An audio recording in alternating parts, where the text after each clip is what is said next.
Hi. Okay, so I wanted to tell you about what makes Pashmina from Cashmere so special. And I also wanted to do a bit of a show and tell to kind of demonstrate that. Um, every Kashmiri has their collection of Pashminas. We take for granted sometimes our collection of shawls because the product is actually so rare and so precious. It's often called the soft gold and the diamond fiber, and there's a lot of reasons for that. So a little story: when the British sold back Kashmir to a local ruler, one of the terms of the sale was that every year that Maharaja had to present the British government with 3 pairs of Pashmina shawls and 12 goats of an approved breed. So that highlights the value of the product and the textile back then. And actually, I would say it's even more precious because now things are so much more difficult when it comes to the production of a genuine Pashmina shawl from Kashmir. So Pashmina, you hear the word a lot. It's been completely corrupted. For the layman, it refers to basically any kind of shawl or any type of scarf. But a genuine Pashmina is really rare and production is very limited. It actually represents less than 0.5% of the global wool production. And that's because it comes from a goat, the Shangri goat, which lives only at very high altitudes, so about 4,000 meters above sea level.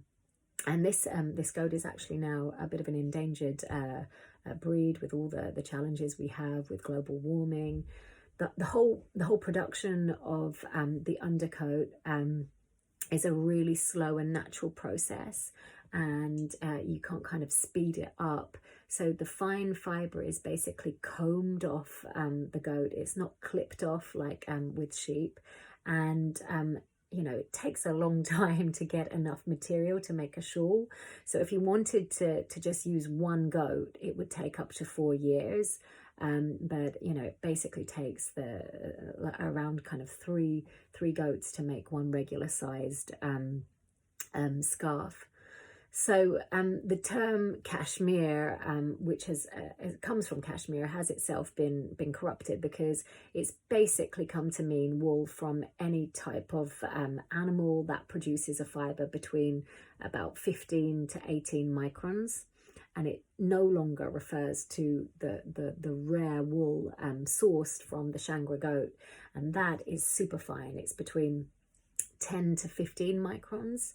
And so a real genuine Pashmina is actually finer and softer than Kashmir. It cannot also be machine spun because it's so delicate.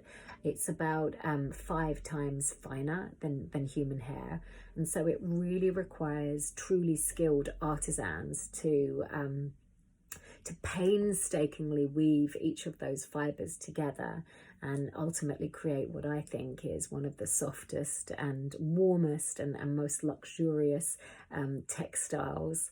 The whole process of buying a Pashmina is actually a communal effort. There's lots of different artisans at each of the stage of the process, from kind of discarding all the impurities at the very start, to the hand spinning of the yarn, to preparing and loading the looms, to the drying and dyeing, then also, of course, the embroidery and the personal touches. So every piece that you get really is a unique creation because it's been passed through the hands of different artisans.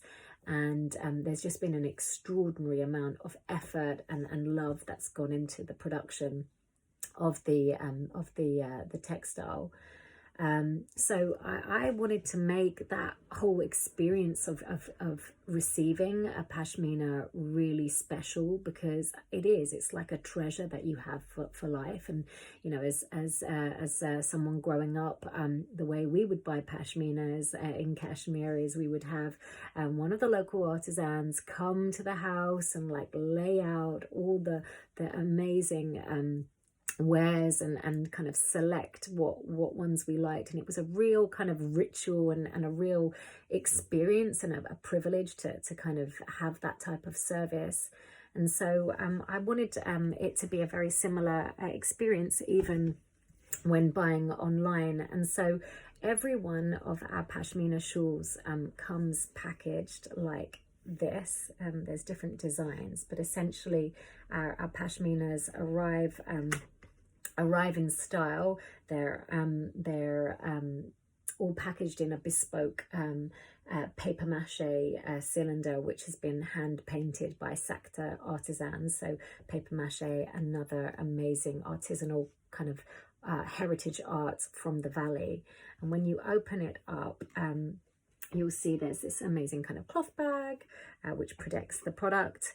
And then inside, when you unravel, you'll see the beautiful Pashmina shawl. And if I kind of put it up, you can see this is the alabaster block colour. And you'll see that they've got GI tags, they're geographical indication tags. So this is very much about highlighting the product's authenticity. So you basically know you're getting the real deal. So the tag authentication, it's actually conducted at the Craft Development Institute in Srinagar, which is the summer capital of Kashmir. And it basically involves like quite a rigorous quality checking, involves kind of physical, chemical testing, and the product is essentially authenticated as hand woven, hand spun, and between 12 to 16 microns in fibre diameter. So it's really coming from that Shangra goat. And most importantly, made in Kashmir. So there's a painted in stamp, which under UV light confirms it's 100% genuine. So if you check out our site, you'll see that there are shawls like this in block colours, and actually we've got a colour wheel where you can customise and pick and choose what you like if you have different shades of preference. You can also personalize, so kind of have these with your names embroidered on. And there's different types of shawls. So you've got the Sosni, which is much more fine needlework, that's really unique to the region. And then you've got the Karnis, which are the kind of the heavyweights. They're really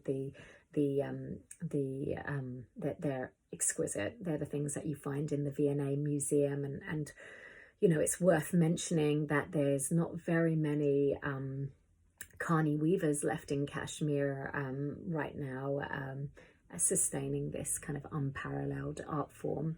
I also was keen to do lovely blankets, and this one actually I got for Suleiman. This is 100%